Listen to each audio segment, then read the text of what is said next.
Hey, Nicolas Milo de Yak, comment ça va mon gars? What's up, ça va toi? Ça va, man? Toujours content de prendre un peu de temps pour te jaser. Là, on est là pour se faire une petite capsule promo côté commandite de la conférence annuelle Ça se passe 2026. Donc, pour ceux qui ont peut-être pas déjà vu ta tronche ou celle de ta partner, explique-nous donc c'est quoi Yak, puis toi, c'est quoi que tu fais là-bas? YAC, on est une entreprise spécialisée en cybersécurité offensive. Donc, dans le fond, ce qu'on fait, nous, c'est des simulations offensives. Souvent, ça se traduit par un test d'intrusion ou un pen test. On teste des applications, donc des produits SaaS, etc. On teste aussi des réseaux internes. Donc, on fait tout ce qui est approché la cybersécurité par l'offensif. Euh, on le fait. Solide. Puis, Puis récemment, vous avez lancé un produit en bêta aussi pour offrir une partie de la valeur de ce service-là, mais via du product qui est un peu qui leverage l'AI, mais pour les good guys, mettons. exact, un produit qu'on appelle TAR, donc TAHR. Euh, Puis, dans le fond, ça, chez YAC, on est rendu quatre. Très cool. Puis, on est trois à avoir starté. On a starté tard, comme un peu avant que le quatrième y arrive.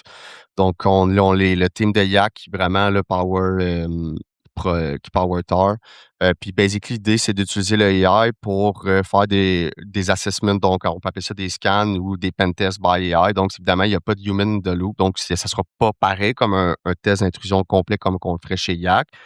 Ceci étant dit, souvent, on est en POC ou on est en début de projet, puis dépenser de l'argent pour faire un test d'intrusion n'est pas Ouais. nécessairement sur la table.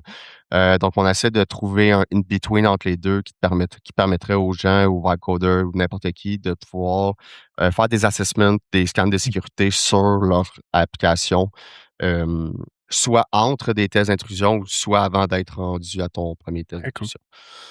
Ouais. C'est TAHR.1, Exact. TAR.1, puis sinon Yak.1. Puis, ouais, ben écoute, moi, je sais même pas si on s'en est parlé offline, mais il y a du monde dans la communauté privée de Ça se passe, d'autres founders qui font appel à vos services, Yak. Fait que j'étais bien content de voir cette nouvelle-là passer, c'est cool. OK, l'année passée, vous avez commandité la conf, puis j'en suis encore reconnaissant. Vous avez commandité l'after party, puis c'était vraiment le fun. Vous aviez préparé, il y avait comme un genre de jeu, c'était quoi le nom du en tout cas, Ah, le Kahoot, je pense, c'est ça? ouais, Kahoot, ouais. c'était vraiment le fun. Puis vous aviez comme préparé aussi c'est ça, c'était comme des faux vrais ou faux sur des histoires un peu folles de hack ou de cybersécurité. Mhm. Puis la question que j'ai pour vous, c'est juste pourquoi vous avez décidé de commanditer la conf une deuxième année de suite, mettons? Ben écoute, on a eu du fun l'année passée. Je pense que tout le monde a eu du fun. Ouais, c'est le fun. On a bien ri, puis même au courant de la journée aussi, avec la qualité des speakers, et puis tout le contenu qu'il y avait à la conf aussi. Là. Évidemment, c'est pas juste une question de bar open. Mais ouais, c'était cool, on a eu du fun. Puis écoute, on est encore aligné avec la mission puisque ça se passe fait. Donc pour nous, c'était un no-brainer cette année de revenir. Ben, c'est sick, puis c'est super apprécié, man, autant de ta part que celle de Cindy. Cette année, j'ai une question que je pose aux sponsors puis même aux speakers, c'est de partager l'amour, de spread the love.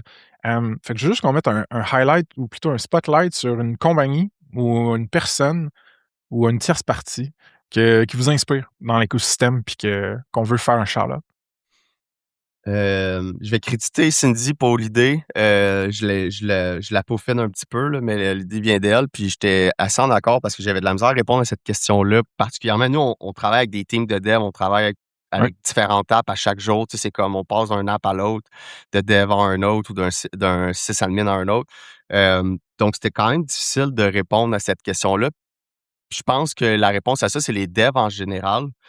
Ça fait quoi, 2, 3 ans, 4 ans même, le AI, ça va tellement vite, je me souviens même plus quand que OpenAI a sorti ChatGPT.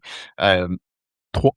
mais ça fait quoi, 3 ans qu'ils se font dire qu'ils vont perdre leur job, puis qu'il y aura plus de job en software engineer, puis il y aura Ouais. pas de dev.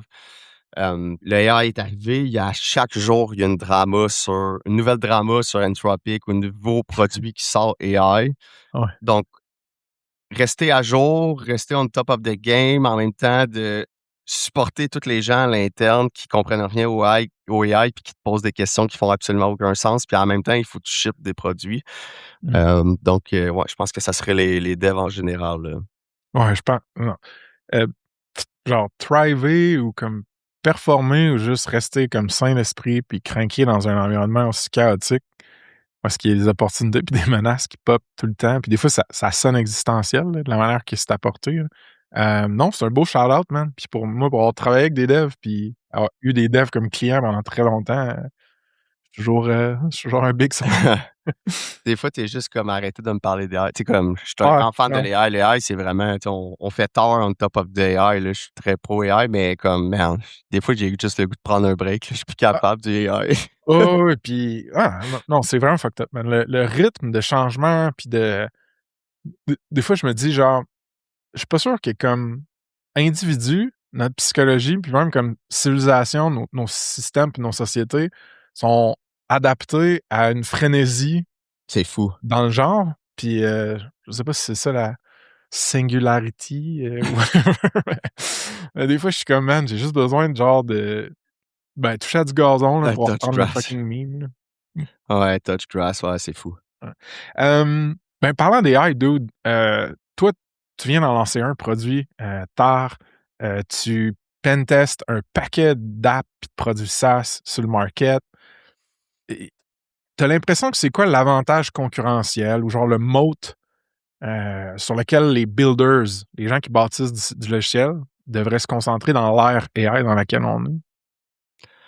Je pense que ça va se concentrer de plus en plus dans le data. Ben, je parle, tu sais, c'était déjà beaucoup du data, puis je vais m'expliquer quand que je veux dire ça. Tantôt, on parlait de mode comme Ouais, le mode de Slack, c'est le fait que, tu sais, plus, à chaque fois que tu as plus de users, plus que tu augmentes ton value. ouais, ouais, ouais. L'effet de réseau, ouais. Exact. Puis je pense que la partie AI, puis je vais prendre un exemple acteur, là, puis c'est pas de la scientifique, c'est pas des secrets internes, là. Ouais, Tu sais, le but avec Tor, c'est que bon, on va starter ça, on va commencer à avoir une couple de users, puis à un moment donné, on va être capable d'avoir plus de fonds dans Tor pour pouvoir faire plus de choses. Puis je pense qu'une de ces choses-là, ça va être de trainer notre modèle. Par exemple, si tu prends l'exemple de Cursor, il train on top of Kimi. Puis c'est ce qu'on appelle composer de Cursor. ouais, Puis la ré ce qui train on top de Kimi fait en sorte que c'est un des meilleurs agents de coding qu'il y a en ce moment. ouais. Puis son benchmark est vraiment, vraiment bon pour tout ce qui est coding. Donc, je pense que spécialiser tes modèles, ça va être dans des trucs où je pense qu'il va avoir de la value puis que les SaaS products vont pouvoir se différencier. Mmh. Hem 100%. Fait que la c'est vraiment plus difficile en ce moment, à pas juste en ce moment, plus tard aussi, de se différencier juste avec des features dans ton app. ouais. C'est plus juste vraiment une question de feature. Oui, tu sais, il faut que tu te concentres vraiment sur un problème à régler puis d'être vraiment bon, puis ça changera pas. C'est plus juste, combien d'intégrations d'étiquettes. Tu sais, c'est plus vraiment ça, vraiment la barrière à l'entrée, le nombre d'intégrations. Le fait que tu ailles un API file que tu permettes aux Ouais. développeurs de build on top. Tu sais, ça, c'est plus vraiment une friction qu'il y a. Donc, je pense un des modes qu'on va avoir, ça va être d'avoir des modèles spécialisés que tu vas être capable, puis vraiment de créer un écart entre toi et ta compétition parce que c'est pas juste d'ajouter des skills puis des agents.md puis des Mmh. instructions en démarque. Genre, there's so much you can do avec ça. Je veux dire, c'est bon, mais tu frappes une limitation à ça. Tu sais. Donc, Ouais, puis c'est c'est juste, aussi, ça c'est prend quoi des la sous pour faire la ça. valeur extrinsèque de ça? Je veux dire, si c'est juste des tu sais, pour reprendre un autre meme récent, là, Gary Tan de YC avec son G-Stack puis tout son vibe coding, puis je veux dire, c'est super cool, là, puis ça a une valeur, mais last I checked, puis là, j'espère que je dis pas de la boîte, mais genre, toutes ces MD files-là, là, c'est gratuit, là, on va dire ça, c'est pas quelle valeur extrinsèque ça a d'être Mmh, capable de générer ou d'ordonner, mettons, un paquet d'instructions puis de skills pour des agents juste qui sont juste des MD files ou même des HTML files, c'est genre c'est une business, tu sais, genre. mmh, Fait que ce que tu dis, toi, c'est genre si tu es capable d'accumuler ou d'acheter ou de générer de la data propriétaire, mettons, en quantité significative, puis de la donner qu'il y a des insights dedans, évidemment, là, mmh. tu sais. Puis de soit entraîner un modèle existant ou plugger d'autres modèles existants là-dedans, puis d'offrir plus de valeur ou de régler des problèmes mieux ou plus faciles ou des nouveaux problèmes. Ça peut être un edge, mettons, c'est ça? Je pense que ça peut être un très bon edge. Ben oui, parce que je Ouais, pense que tes résultats vont juste être meilleurs. ouais, Plus que tu as de users, puis là, on en revient au code de Slack. Plus tu as de users, plus techniquement tu vas avoir de data, plus ça va donner, tu vas exact. être capable de trainer tes modèles. Donc, en plus Ouais, que la qualité Parce que des MD5, tu vas en avoir quand même. C'est juste que la lourdeur sur tes MD5 est vraiment moins grande, puis ton output initial est vraiment meilleur. Vraiment, vraiment meilleur. Je vais te donner un exemple, OK? Ouais. Une des parties difficiles dans Tor, c'est le login, OK? Ça paraît niaiseux, mais chaque application utilise un login différent. Tu sais, qu'il y a Auth0, il y en a que c'est Clerk, il y en a qui utilisent du 2FA, il y en a que c'est des Magic Link, il y OK, en a ouais. qui c'est du SSO avec Google, il y en a que c'est du SSO avec Microsoft. Chaque Il y en a que c'est pas un Magic Link, c'est un code, mais le code, c'est envoyé par courriel. Il y en a que Ouais. c'est un TOTP dans ton Google Authenticator. Tu comprends, là? Fait que des logins, il y en a plein. Puis ça, pour nous, c'est une façon de se différencier, de pouvoir te donner accès à plus de logins. C'est une façon qu'on se différencie de la compétition. Puis c'est une des parties les plus importantes dans ton app, c'est cette logique-là. Donc, on travaille vraiment fort là-dessus. Mais notre best case scénario, c'est d'avoir notre propre petit modèle de login, par exemple. OK? Puis là, je t'ai dit ça, puis dans 6 mois, on va peut-être avoir changé d'idée, mais je fais juste Fair donner enough. des comme, tu sais, je pense à voix haute. Donc, d'avoir des modèles qui sont à la base des bons modèles. Par exemple, Kimi, qui est un excellent modèle que tu peux traîner on top, comme Cursor le fait, ben c'est parfait pour régler ce genre de petits problèmes-là. T'évites que ton AI il parte Ouais. essayer de resetter le password parce que le login ne marche pas. Tu sais. Mettons, c'est J'ai tellement hâte que puis là, je veux pas partir sur une grosse dérape, mais j'ai tellement hâte que Mythos sorte puis qu'on puisse s'en reparler, là, toi puis moi, là. Mmh, Surtout, je pense que je te le disais offline, mais genre, la cybersécurité, c'est genre je sais pas ce qui va se passer avec ce space-là, mais ce que je sais, c'est qu'il va y avoir des opportunités puis des menaces en masse, puis ça va mmh, bouger en fou. Mais Vito, c'est pas un point and shoot. Ça veut dire que c'est pas marque le URL de ton app puis ça va Ouais, trouver des bugs. C'est vraiment, faut que tu plugues ton source code. OK. Fait que ça, c'est un, là. Mythos, ça va être bon, ça sera pas parfait. Puis la meilleure preuve pour ça, c'est que Anthropic a ouvert leur bug bounty il y a 2 semaines. Puis OK. la première réaction des gens, c'est pourquoi vous avez ouvert un bug bounty si vous avez Ouais. Mythos. Ouais, ouais, ouais. Tu comprends? Fait il y aura, ça sera, tu sais, Mythos va être bon, va être meilleur qu'Opus, il va trouver, il est vraiment spécialisé à faire ça. Huh. Euh, mais c'est ça, Trop intéressant, je savais pas ça. ça sera pas le, c'est ça sera pas parfait. Je vais le dire OK. comme ça.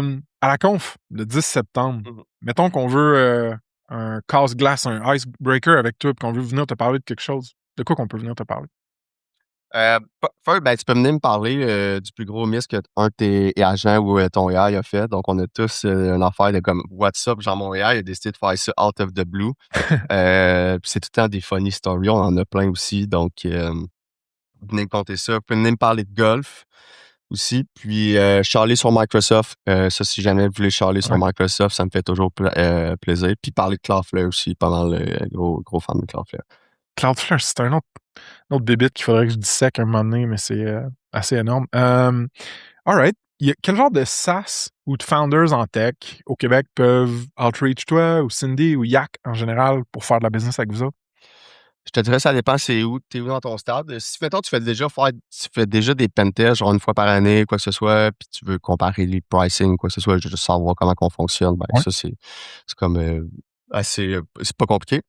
Ouais. Puis je te dirais que tu as des SaaS avancés qui ont jamais fait de pentest encore parce qu'ils repoussent la tâche, c'est jamais prioritaire. Évidemment, Ouais. ces gens-là sont toujours bienvenus. Tous les gens qui veulent être SOC 2 type 2, ISO 27001, TGV, Application de la santé au Québec, PCI aussi. Donc, tous les gens qui ont un besoin de certification ou quoi que ce Ouais. soit, souvent le pentest va être une demande. Puis, ben, pour tous les gens qui startent leur EPI aussi, tous les vibe coders, dépendamment vous êtes rendu où, peut-être que Tar pourrait vous aider. Si c'est pas Yak, peut-être que Tar pourrait vous aider. Fait que 100%. sinon, quand vous allez être rendu à lever de l'argent, quoi que ce soit, il va falloir que ça soit secure. Fait que le Yak va pouvoir vous aider. Puis, je vais faire la plug, mais en ce moment, si on va sur saspace.com/partenaire avec un S, nous autres, on a un partnership qui roule à l'année pour 2026. Mhm. Puis on a plein de contenus qu'on a tout agrégué là. Fait que le monde peut aller voir ça. On a un épisode de pod, on a une huge capsule en studio sur cybersécurité. On a plein de stock. Fait que le monde peut aller voir ça. C'est quand même du bon stuff. Last but not least, ça va être bar open, grâce à vous, entre autres, à la conférence. Si on veut te payer un drink, c'est quoi ton préféré? Qu'est-ce qu'on t'offre? Je te dirais IPA. Dépendamment, on est où dans la soirée IPA. Sinon, quelque chose avec du gin ou un rum and coke. OK. Je sais pas s'il y a y avait-tu du Fireball? Je sais pas s'il y avait du Fireball l'année passée. S'il y a du Fireball, tu peux prendre du Fireball. Moi, je bois pas, fait que je suis pas aware de rien. OK. La seule awareness de l'alcool, c'est quand je vois que le monde, il commence à être un peu plus sérieux. Je suis comme: «Ah Christ, il y en a qui ont profité du bon». Non, c'est cool, parfait man, on prend ça en note. Toujours un plaisir de chiller avec toi mon vieux, puis, ben, j'ai hâte à la conf, j'ai hâte qu'on se revoie en vrai, puis merci pour le support, c'est fucking apprécié. Yes, thanks. Cheers man. Bye. Ciao.